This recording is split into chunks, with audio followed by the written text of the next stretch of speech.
Jason, you have anything you'd like to report? I do have a couple things briefly. School site letter grades came out.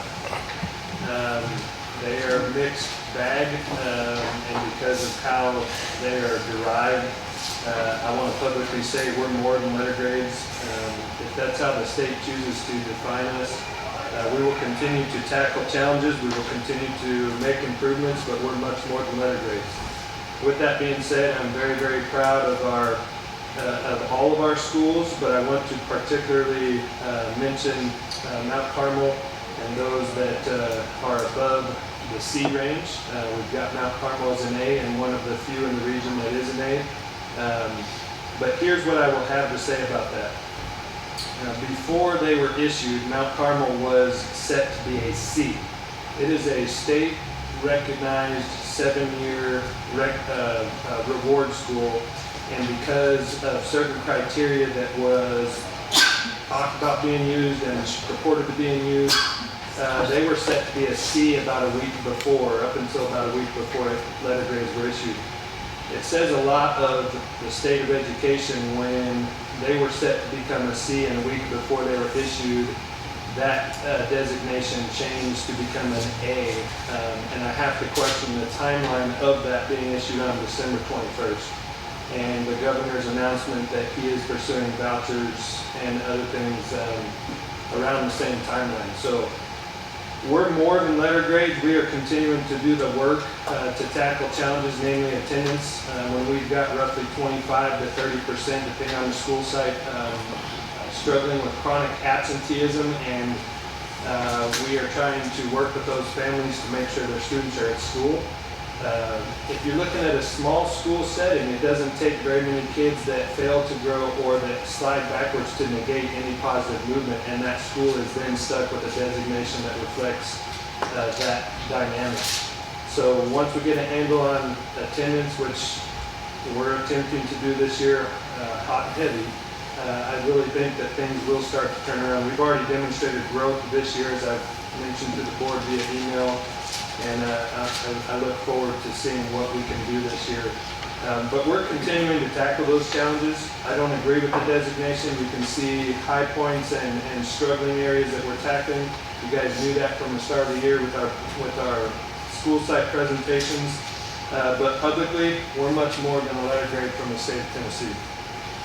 CTE numbers from the first semester, very positive. Talked to Dr. Williams last week, and I've released an article, I think it's going out in the Rogersville Review this week, at the end of this week, I believe. But he's already, he and his team, Seth and others, have already issued a total of 411 work-based credentials. And these industry credentials are important because they prepare students for real-world skills and abilities beyond just going to college or just one field or another. It's opening their opportunities to success. As an example, to date, we have 132 industry credentials in CPR, 42 in incident command systems, 15 in introduction to hazardous materials, 30 in multimeter certification, Briggs & Stratton small engine certification, 7. Fundamentals of electricity AC, 7. Fundamentals of electricity DC, 15. Intro to mechatronic systems, 10. Lean Six Sigma White Belt, 3. Fundamentals of industry, 4.0, 70. Precision measurement instruments, 28. ServSafe food handlers permit, 41. And certified nursing assistant, 11. And that's only halfway through the year. They have a goal which they've already come about 2/3 of reaching for this year, and we are doing great things in CTE and across the school system. Going back to my first point, we're much more than letter grades. Meeting today, we held a meeting with Gary Hicks, representative, and voiced some of the concerns regarding the upcoming legislative agenda. It was well attended. We had a number of site administrators, central office folks, and lead teachers from the school sites that could come this afternoon. It was in the middle of the day, so those that had planning or that could get coverage did attend on their principal's request, but we were able to provide Mr. Hicks some thoughts on where we would like to see the state assist.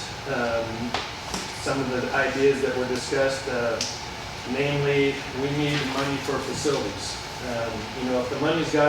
If the state has money in excess and they are willing to assist public schools, rather than taking money away, I propose and I humbly ask that they dedicate some of those funds towards some of our aging facilities.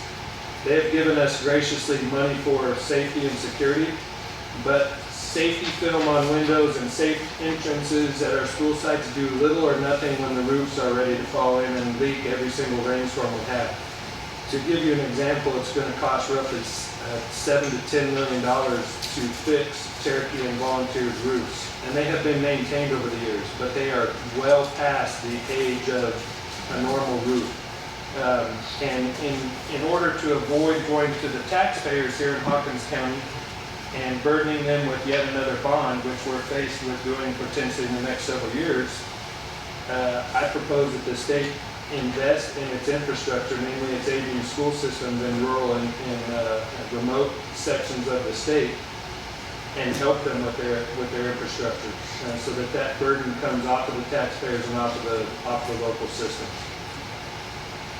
Those are some of the things we talked about, and I appreciate Representative Gary Hicks making time this afternoon to speak to us for an hour and a half, 2 hours, and I really appreciate his advocacy for our local schools. As you know, he works within the Rogersville City School System and has a unique perspective, serving on the Budget Ways and Means Committee and a state representative. So I appreciate his time and efforts in coming over this afternoon. That's all I have for now. Thank you. I concur, you have to go up with Mr. Hicks with this letter grade. I really do, and I think that, I'm going to speak for the board, I think that we're all in have that same feeling. I know it frustrates me that public education is taking a hit, but we're playing by the rules. And we're doing the best that we can. So I want to thank you and your staff. So hang in there, and to all of the staff of any level in Hawkins County Schools. We're getting it done. We're getting it. We're working hard at it, but it don't come overnight. So be confident that we're doing the things that need to be done. Maybe not on your timeline. But we've got a big system to deal with. We've got a lot of issues in this world, this country, this county, and in the school system. And we take them one by one. So, parents, guardians, keep in mind, we're working every day. Thank you. Thank you for letting me say that. Okay.